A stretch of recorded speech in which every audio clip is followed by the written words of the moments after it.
স্বাগত। বেঙ্গল ব্রেকিং নিয়ে আপনাদের সঙ্গে রয়েছে আমি শর্মিষ্ঠা, আর আমার সঙ্গে রয়েছে আমি মধুকল্পিতা। মধুকল্পিতা, পুলিশ গিয়েছিল একটা হুমকির ঘটনায় জিজ্ঞাসাবাদ করতে, তদন্ত করতে। সঙ্গে ছিল কেন্দ্রীয় বাহিনী, কিন্তু বাড়ি ঢুকে পুলিশের খেই হারিয়ে যাওয়ার অবস্থা। বাড়ি তো নয়, পুরো একেবারে যেন বাড়াবাড়ি। দেখুন। 15 বছর শান্তিতে রেখেছিলাম, আর হবে না। বিজয় মিছিল থেকে হুমকি দিয়েছিলেন, 15 বছর ভালো রেখেছেন, আর রাখবেন না। 15 বছর শান্তিতে রেখেছিলাম, আর হবে না।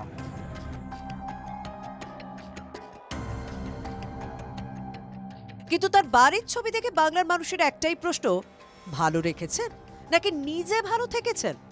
বাড়ি না বাড়াবাড়ি?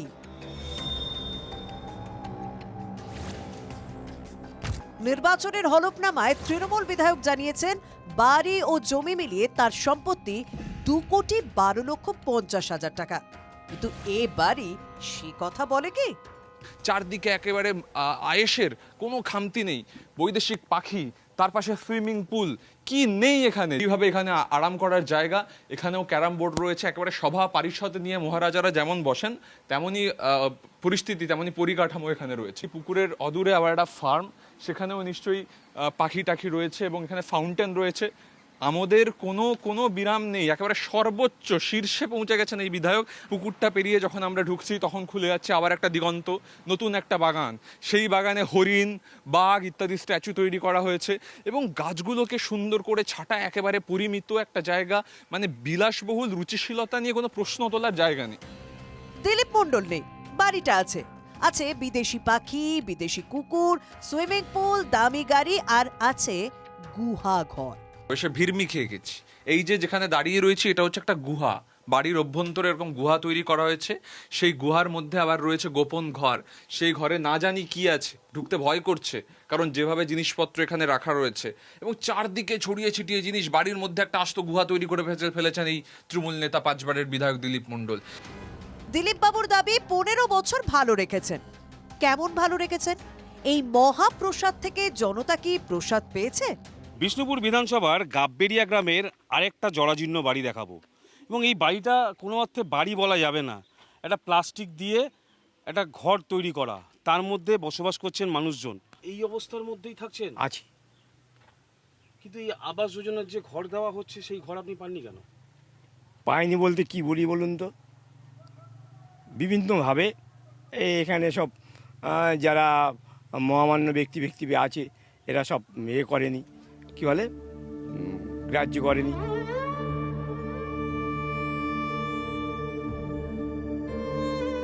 এই ফুটো ফাটা ভাঙাচোরা ঘরে যাদের বাস, তারা দিলীপ মণ্ডলের বিধানসভা অঞ্চলেরই বাসিন্দা। বিধায়ক সাহেব এই মানুষগুলোর জন্য সরকারি আবাসের ব্যবস্থা করতে পারেননি।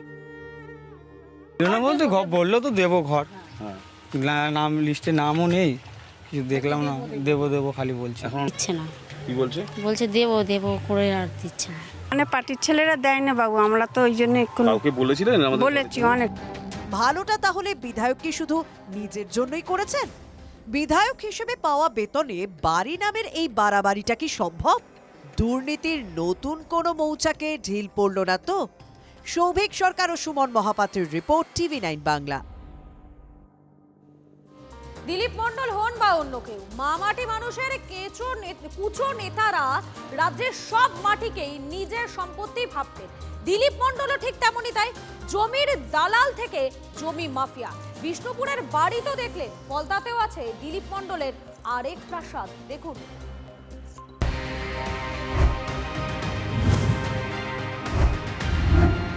দক্ষিণ 24 পরগনার ফলতায় জন্ম তৃণমূল বিধায়ক দিলীপ মণ্ডলের। বিষ্ণুপুরে সাম্রাজ্য তৈরি করেও নিজের পৈতৃক বাড়ির কথা ভোলেননি, সেখানেও বানিয়েছেন প্রাসাদ। ফলতার উত্তর চালুয়াড়ি গ্রাম, এইটাই হচ্ছে দিলীপ মণ্ডলের জন্মভিটে। এখানেই কিন্তু বছর 6 আগে পর্যন্ত মাটির বাড়ি ছিল, এবং সেই বাড়ি ভেঙে দিলীপ মণ্ডল এখানে একটি প্রাসাদোপম বাংলো তৈরি করেছেন। শুধু পরিবার নয়, প্রতিবেশীদেরও হাত উজাড় করে টাকা বিলোতে। মাঝে মাঝে আসতো, চলে যেত, 2-4 পয়সা দিত ছেলেপুলেদের দিত, আবার কার দেবে বাবা। প্রশ্ন একটাই, এই এত টাকা দিলীপ পেতেন কোথায়? উত্তরটা খুব সহজ, মাটির সঙ্গে যোগাযোগ। দিলীপ মণ্ডলও তাই। জমি বিক্রির দালাল থেকে রাজনীতির হাত ধরে জমি হাঙর, উন্নতি একাএকি। উল্টো রথেতে এসে পুজো আচ্ছ্রি দেয়টায়, কালী পুজোতে আসে, এখানে কালী পুজোতে সাহায্য টাহায্য কিছু করে টরে, গরিব মানুষদের কাপড় টাপড়েও বিলি টিলি করে।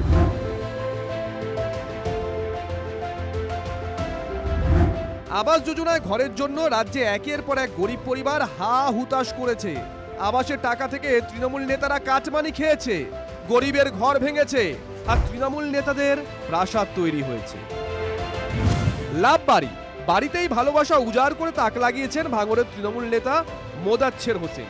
খণ্ডঘোষের শাকারি 1 নম্বর গ্রাম পঞ্চায়েতের উপপ্রধান শেখ জাহাঙ্গীরের বাড়ি তো রাজপ্রাসাদ।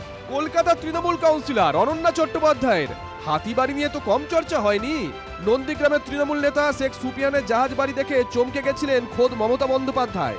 বরানগরের ত্রাস, তৃণমূলের মাসেলম্যান জয়ন্ত সিং এর হোয়াইট হাউস আদালতের নির্দেশও ভাঙেনি তৃণমূল সরকার। সোনারপুরে জামাল সর্দারের ফার্ম হাউসে কচ্ছপ ঘোড়া কি না ছিল।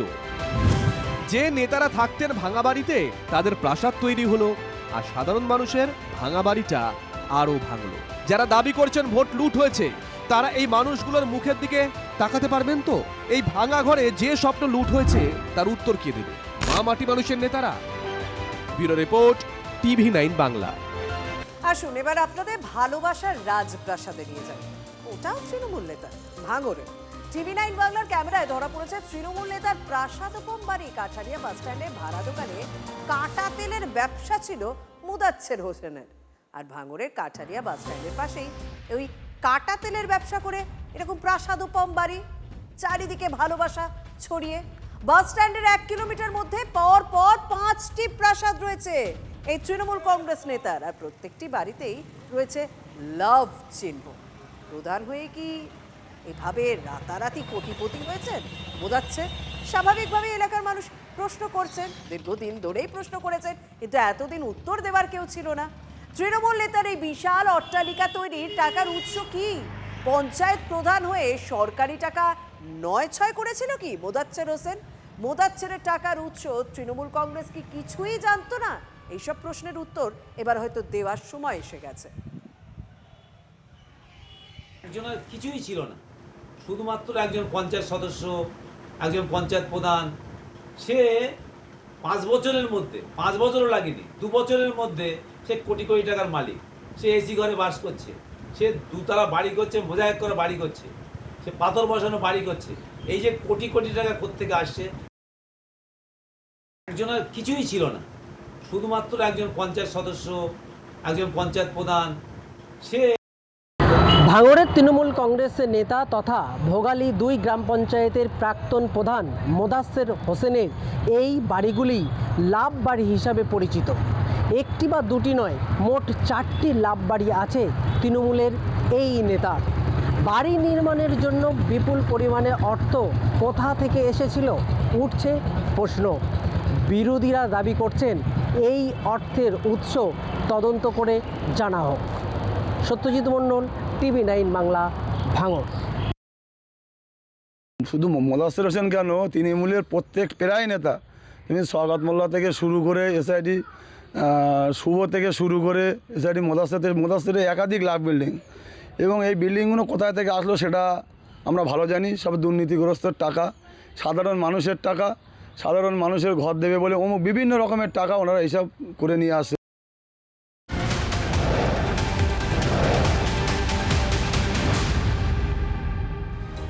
কালনা কলেজে ছাত্র সংসদের ঘরে মদের আসর। ছাত্র ভোট না হলেও ইউনিয়ন রুমের রাশ তৃণমূলেরই হাতে। আর সেই ঘরেই কিনা এই অবস্থা। বিদ্যার মন্দিরে মদের বোতলের একেবারে ছড়াছড়ি। ছাত্র সংসদের ড্রয়ারে সেখানে থরে থরে নামি দামি সমস্ত মদের বোতল, মেঝেতে পড়ে আরো কতই না মাদক। আজ সকালে ছাত্র সংসদের ঘর খুলে এবিভিপি। ঘর খুলতেই ধরা পড়ে এই ছবি। তৃণমূল ছাত্র পরিষদের দিকে অভিযোগের তীর। কলেজের অধ্যক্ষ অবশ্য বলছেন ছাত্র সংসদে নির্বাচন হয়নি, তাই এই ঘর তালা বন্ধই ছিল।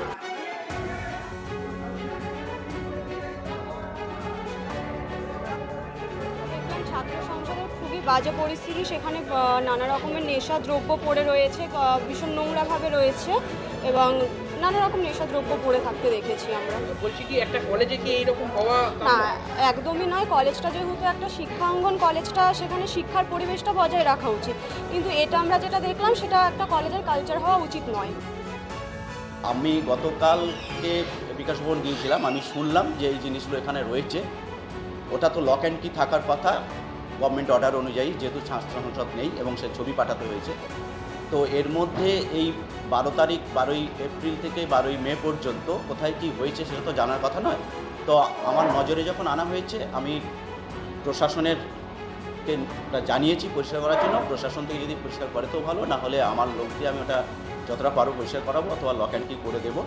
এর জন্য কিন্তু কলেজ দায়বদ্ধ নয় এই সময়টার জন্য। 2 বছর আগে WBCS এর বিজ্ঞপ্তি প্রকাশ হয়েছিল, কিন্তু একটা সমস্যার কারণে মধুকল্পিতা আটকে ছিল। অবশেষে সেই পরীক্ষাও হচ্ছে। কবে, কিভাবে, বিস্তারিত জানাবেন সুমন সঙ্গে রয়েছেন। সুমন, দেখো, গুডউইল থাকলে, সরকারের যদি শুভ প্রচেষ্টা থাকে, তাহলে যে নিঃসন্দেহে খুব অল্প সময় কাজ হয়ে যেতে পারে তার একটা প্রমাণ পাওয়া গেল। 2024 সাল থেকে একটা পরীক্ষা আটকে ছিল ওয়েস্ট বেঙ্গল সিভিল সার্ভিস। সেই পরীক্ষা নতুন সরকার ক্ষমতায় আসার পর কয়েক দিনের মধ্যে কিন্তু তার সমাধান হয়ে গেল, এবং যেটা জানা যাচ্ছে যে 14ই জুন এই পরীক্ষা হবে। মোট জেলা মিলিয়ে 23টি জেলা মিলিয়ে 25টি সেন্টারে এই পরীক্ষা হবে, এবং 4 তারিখ থেকে অ্যাডমিট কার্ড ডাউনলোড করা যাবে। অর্থাৎ পরীক্ষা হবে, নিয়োগও হবে। সরকার এই বার্তা কিন্তু এসেই দিতে চাইলো। একদম সুমন, তুমি আমাদের সঙ্গে থাকো।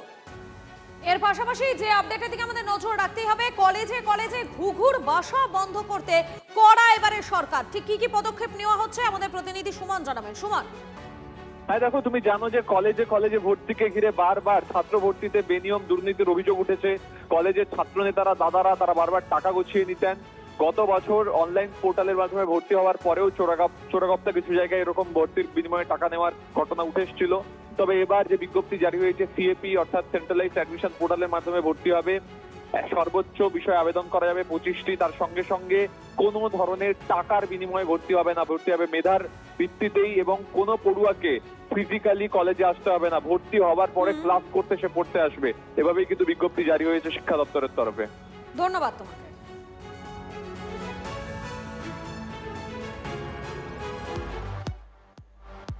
বঞ্চনার অন্ধকার নয়, সরকার বদলাতে উত্তরবঙ্গের জন্য শুধুই প্রাপ্তির আলো।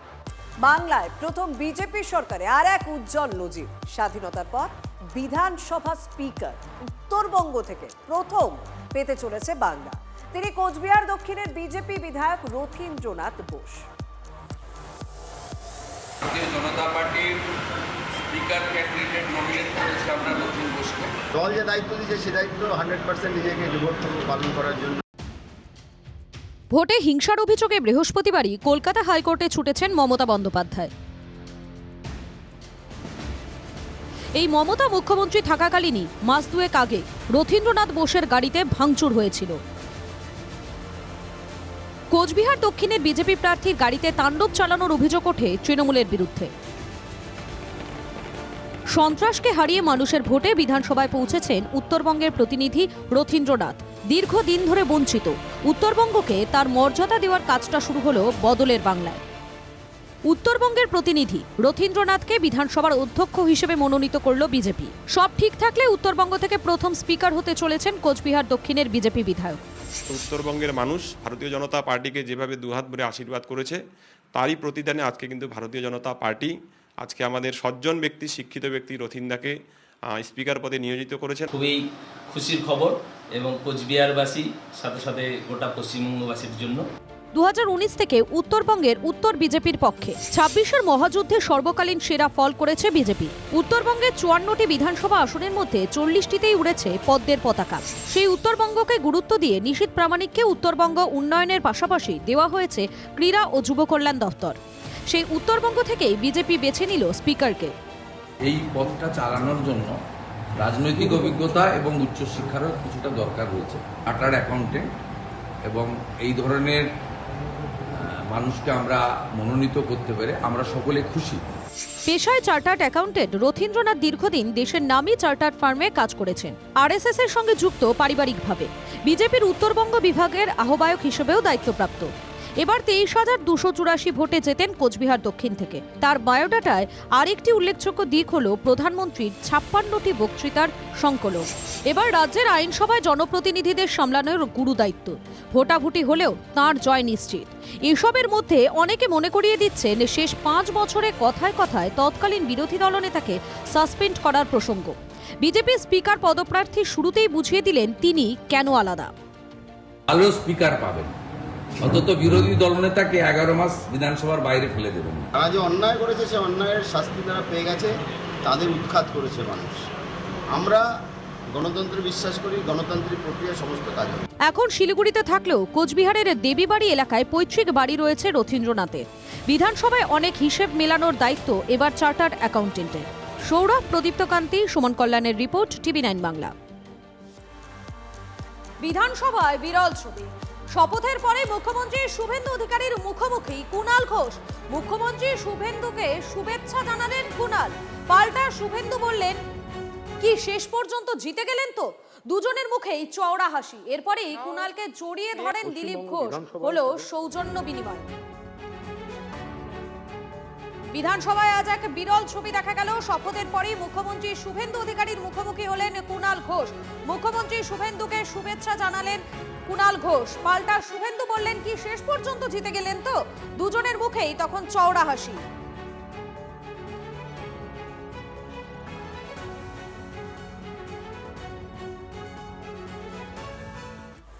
গতকালই মুখ্যমন্ত্রী শুভেন্দু অধিকারী বলেন, তার সঙ্গে দেখা করে একাধিক তৃণমূল বিধায়ক বলেছেন, আমরা স্বাধীনতা পেলাম। নাম না করে তৃণমূলের একাধিক বিধায়ক আমাকে বলেছেন যে আমরা স্বাধীনতা পেলাম।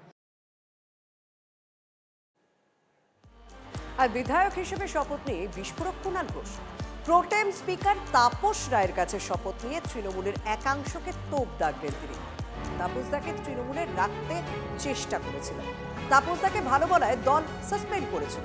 ঘটনাচক্রে আজ তাপসদার হাতেই বিধায়ক পদে শপথ নিলাম। তাপস রায়, সজল ঘোষদের বাধ্য করা হয়েছিল দল ছাড়তে। দুজনকেই দলে রাখার চেষ্টা করে ব্যর্থ হয়েছিলেন বলে বিস্ফোরক অভিযোগ করছেন কুণাল ঘোষ।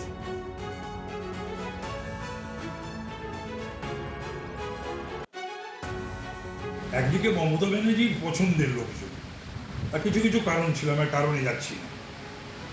আর একদিকে অভিষেকের পছন্দের লোকজন, দুটো আবার একেবারে north pole south pole.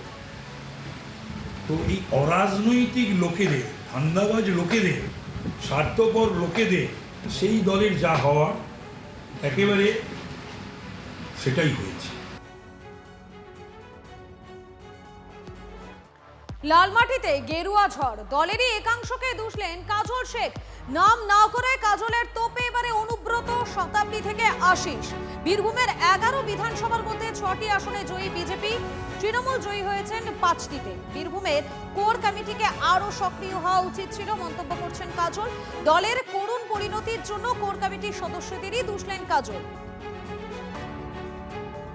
Birbhum জেলার যে কোর কমিটি, তারা বীরভূম জেলা পরিচালিত হচ্ছে বর্তমানে, সেই কোর কমিটিকে আরও সক্রিয় ভূমিকা নেওয়া দরকার ছিল। কেতুগ্রাম থেকে শুরু করে, মহারই থেকে শুরু করে, নলাটি থেকে শুরু করে, দুবরাজপুর থেকে শুরু করে বীরভূম জেলার যতগুলো বিধানসভা পেরেছি, আমি মানুষের পাশে গিয়েছি। মমতা বন্দ্যোপাধ্যায়, অভিষেক বন্দ্যোপাধ্যায়ের গুণগান গিয়েছি। বাকি যারা কোর কমিটির সদস্য ছিল তাদের সেভাবে দেখা যায়নি, তাদের আরও সক্রিয় হওয়া উচিত ছিল। তারা সেই বিষয়গুলো নিশ্চয়ই আজ উপলব্ধি করতে পারছেন।